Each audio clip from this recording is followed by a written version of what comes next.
Olá, sejam muito bem-vindos! Hoje a gente vai usar uma das pinturas mais famosas do mundo para desvendar um movimento literário super importante. Vamos nessa? Para começar, que tal um rosto que todo mundo conhece? E o mistério que já dura séculos? Pois é, a Mona Lisa, pintada lá no século XVI pelo gênio Leonardo da Vinci. O sorriso dela é famoso por ser um enigma, né? Mas as pistas que a gente precisa para a nossa história de hoje não estão só no sorriso. Elas estão escondidas na pintura inteira. Ok, então vamos dar umas de detetives agora. A gente vai mergulhar nessa pintura e procurar por pistas. E a primeira pista, talvez a mais importante de todas, está no foco principal da pintura, no que ela realmente quer mostrar.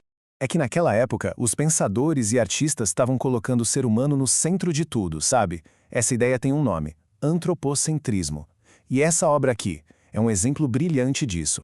Olha só como a modelo ocupa praticamente a tela inteira. A figura humana é, sem dúvida nenhuma, o centro das atenções. Não tem como negar. Beleza, agora nossa próxima pista não é só o que foi pintado, mas como foi pintado. O jeito que o Da Vinci fez. Os artistas desse tempo valorizavam muito a ordem, a harmonia, a lógica. A ideia era usar a razão e a técnica para representar a realidade da forma mais fiel que eles conseguissem. Então, o ponto principal aqui é o seguinte: essas pistas que a gente encontrou na pintura não surgiram do nada. Elas eram parte de uma mudança cultural gigantesca que estava acontecendo. E que período era esse? O Renascimento. Foi uma verdadeira época de, renascimento mesmo, para a ciência, para a arte, para a cultura. Tudo isso inspirado lá na Grécia e na Roma antigas. Mas aí vem a pergunta, né? Como é que uma pintura italiana foi influenciar a literatura lá em Portugal?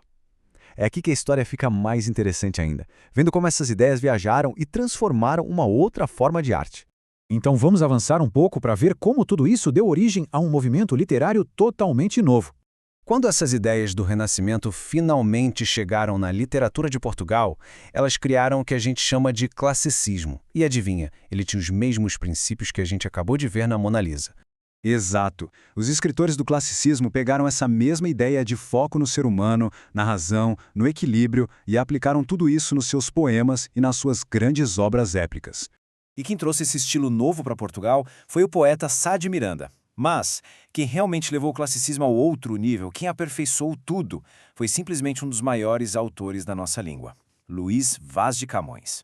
Bom, vamos dar uma recapitulada rápida nos pontos mais importantes e depois um pequeno desafio para testar o que a gente aprendeu.